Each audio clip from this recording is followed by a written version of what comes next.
Около года назад мы в редакции изучали весьма странное видео «Торжественный марш инвалидов войны с Украиной». Почти все участники импровизированного парада были в инвалидных креслах, а замыкали колонну 4 мужчин на костылях.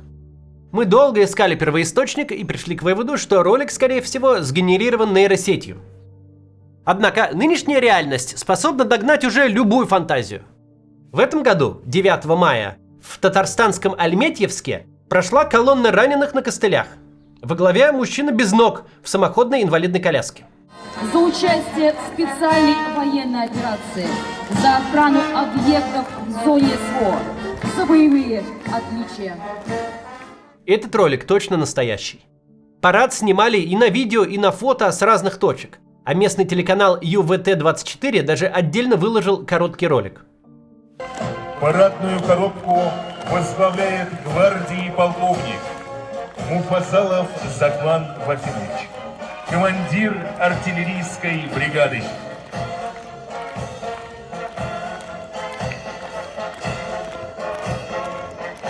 Парады инвалидов СВО прошли и в других городах России. Сегодня эти парады обсудим и поговорим о том, как через пропагандистский туман прорываются тяжелые последствия войны. Только как обычно перед тем, как начнем.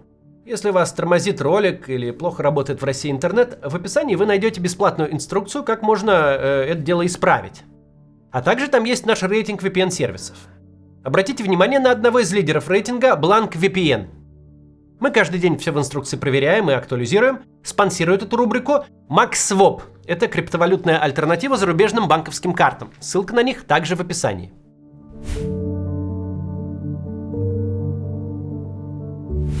Вероятно, последнее, что еще объединяет Россию и Украину, это любовь старшего поколения к актеру и режиссеру Леониду Быкову. Она стала буквально всенародной в 1973-м, когда Быков сыграл капитана Титаренко в своем фильме «В бой идут одни старики». Как же вы не заметили? Мы же сегодня над моей Украиной дрались. А как тут заметишь? Те же поля, дороги, села. Не, а воздух другой. С 2013 года мурал с Быковым Титаренко является одной из самых узнаваемых достопримечательностей Харькова. В 19-м харьковчане поставили Быкову бронзовый памятник, тоже в форме советского летчика. В качестве пасхалки для любителей фильма на этом монументе изобразили и кузнечика. В Киеве тоже есть памятник Быкову Титаренко. 9 мая он утопал в цветах, и вряд ли артист, в честь которого в Украине названы улицы, установлены скульптуры и мемориальные доски, мог себе представить нынешние события. Что российская авиация, ракеты и дроны будут уничтожать кварталы и пытаться заморозить зимой города его молодости – Краматорск, Харьков и Киев. К слову, прямо сейчас из прифронтового Краматорска, на который постоянно сыпятся бомбы, вглубь Украины перевозят 3 объекта культурного наследия – памятник чернобыльцам, Тарасу Шевченко и Леониду Быкову. Быков вряд ли мог предугадать судьбу песен из своего фильма. За исполнение «Червона калина» в нынешней России дают штраф в 40-45 тысяч рублей или арест на 10-15 суток. Прецедентов уже несколько. Ну а я из Таврии, юг України. Степь ровная, как стол. Колись тут чумаки по сіль їздили, на чумацький шлях поглядаючи, Млечный путь по-русски. И песни такие же бесконечные, как степь. Ой, у лузі, лузі, червона калина. Другая песня из «В бой идут одни старики» «Смуглянка» в России не запрещена. Но в минувший День Победы она стала чем-то вроде строевой песни на параде инвалидов, который прошел на территории одного из московских госпиталей.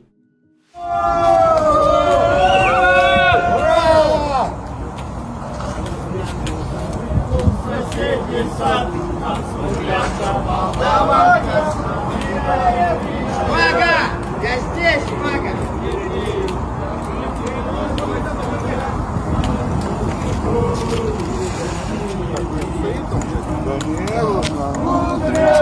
Опять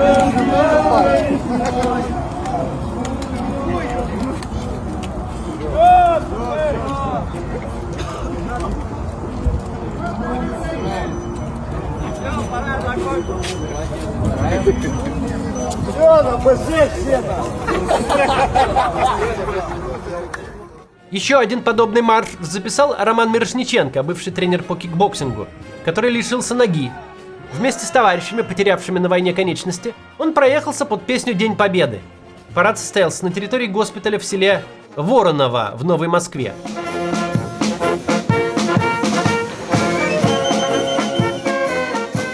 С одной стороны, подобные марши на 9 мая оставляют неприятный осадок. С важной датой, да еще и с песнями, начинает ассоциироваться то, что не имеет к ним никакого отношения. Екатерина Шульман недавно отмечала, что у российского общества и без того острый дефицит общего символического капитала. А сейчас летит в топку то немногое, что было. С другой стороны, хоть и таким причудливым образом, но становятся видны реальные последствия войны. Российские мужчины трудоспособного возраста, которые могли бы нормально жить, заботиться о своей семье или завести ее, могли бы быть экономически активны, они массово и непоправимо теряют здоровье, становятся получателями пособий, зависимыми от государства и близких, вынужденных за ними ухаживать. Тема инвалидов войны – одна из самых неприятных для обсуждения. Ее очень просто задвинуть на дальний план. Никто не ведет подсчет покалеченных на фронте. Медиазона считает убитых. Города России, даже самые развитые, совершенно не приспособлены для людей с инвалидностью, поэтому на улице их встретишь редко. С точки зрения и статистики, и наблюдаемой реальности, инвалидов как бы нет. Алексей Венедиктов, один из немногих спикеров, кто раз за разом говорит об искалеченных людях, как об основном последствии войны, говорит вот так. У нас последствия, что очень много раненых, искалеченных. Много людей?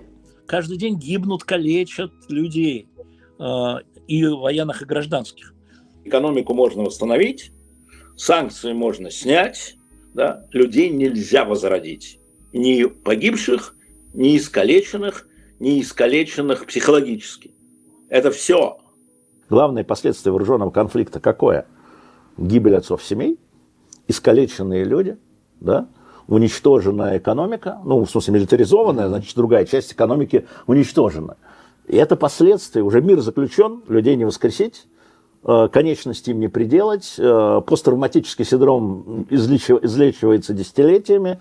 В 23-м году интернет облетела фотография Вадима Шарипова из Якутска, который потерял на войне правую руку. Он полгода ждал протеза, а получил в итоге нефункциональную металлическую палку. А покупку нормального протеза семья с 3 детьми позволить себе не смогла. В государственных СМИ вышло несколько материалов о Шарипове, как о герое-добровольце, который, мол, преодолевает все трудности. Однако новая газета «Европа» опубликовала интервью иного характера о том, как мужчине без руки живется и каково его родным. Характерно, что и он сам, и его жена после случившегося придерживаются антивоенных позиций. Я не понимаю.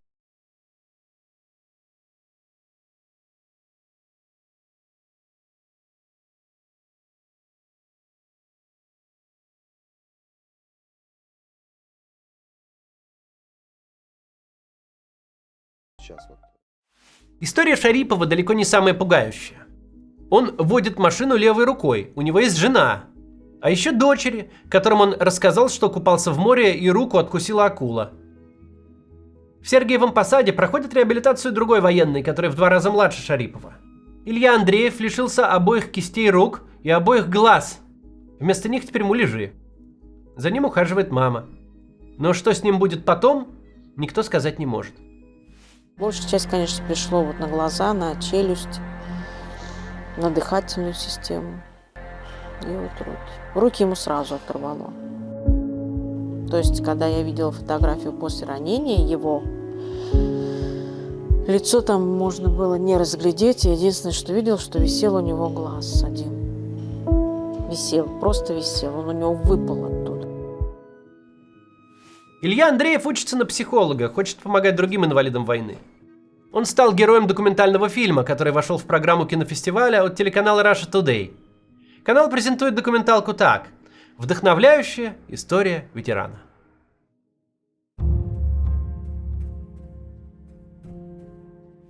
«9 мая, когда в России прошли импровизированные парады инвалидов войны, появилось большое обновление статистики погибших от медиазоны.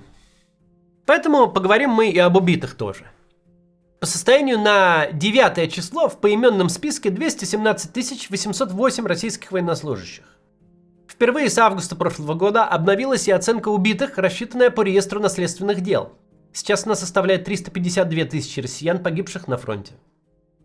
И то, и другое число – это лишь выявленная часть общей статистики. Суммарное же число убитых россиян и мобилизованных из ЛДНР стремится к 500 000.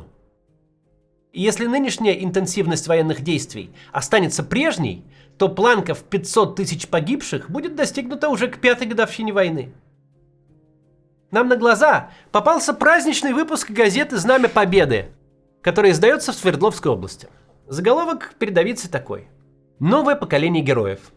А дальше фото мемориала с 22 портретами убитых. На видеозаписи с церемонии открытия можно заметить, что 2 портрета пришлось импровизированным образом добавить снизу в последний момент. Для них изначально не было предусмотрено место. Баннер поставили в середине апреля, и тогда этих 2 портретов еще не было. Все погибшие из села Знаменское, где, согласно переписи еще 2010 года, живут меньше 1500 человек. Но в местной прессе об открытии мемориала пишут в таких выражениях, будто советский стройотряд возводит новую школу. С подготовкой площадки помогли местные трактористы. Около 60 тонн щебня и технику безвозмездно предоставил Кривинский карьер. Инициативная группа имеет дальнейшие планы по устройству символичного мемориала. В нынешних условиях и при сегодняшних темпах потерь у так называемой инициативной группы действительно есть все шансы обустраивать мемориал и дальше. Стоит сказать, что в селе Знаменское среди убитых много молодежи. К примеру, 22-летний Анатолий Зеленин. В 2020 году его призвали на срочную службу. Домой он вернулся в ноябре 21-го. 25 сентября 22-го его мобилизовали через 2 дня после того, как ему исполнился 21 год. Анатолий окончил техникум по специальности автокрановщик. Мог бы еще лет 40 работать, что-то строить, но в январе 24-го его убили. А вот 21-летний Сергей Санников. Он погиб в должности оператора беспилотников 2 декабря 25 года. Буквально в тот самый момент, когда в российских вузах началась реклама якобы безопасной службы в беспилотных войсках. Самый ужас всей этой ситуации в том, что ни смерти, ни увечья тех, кто выжил и вернулся домой инвалидом, ни зачем не нужны. Если бы войну Путин закончил по предложению Трампа в марте 25-го, Россия лишилась бы только руин Покровска и Мирнограда. Громада искореженного железобетона и груда кирпичей, которые когда-то назывались Покровско-Мирноградской агломерацией, где когда-то жили под 100 тысяч человек, а теперь живет чуть больше 1000. Это все путинские достижения с весны прошлого года. Стоили они сотни тысяч убитых и неизвестного числа покалеченных, которых публично никто не считает. Если стратегические залежи заминированного строительного мусора и есть цель СВО, то в мае этого года не получается завоевать даже их. Малая Токмачка и та стала пропадать из новостей. 30 апреля постоянный поставщик военных сводок для Первого канала Борис Рожин написал следующее. Российская армия продвигается в сторону Орехова и Малой Токмачки. Несколько лет в ежедневном режиме шел штурм этого села. В ноябре прошлого года лично министр обороны Белоусов заявлял, что Малая Токмачка взята российской армией. Заявлял, что это, цитирую, «серьезный шаг к победе и достижению целей специальной военной операции». Но через 7 месяцев непрерывных боев военблогер Рожин, официально одобренный Первым каналом, сообщает, что российская армия лишь продвигается в сторону Малой Токмачки. В комментариях под моими предыдущими роликами, где мы про Малую Токмачку говорили, много шуток про это. И понятно, почему и откуда. Ну какие уж тут шутки на самом деле. До завтра.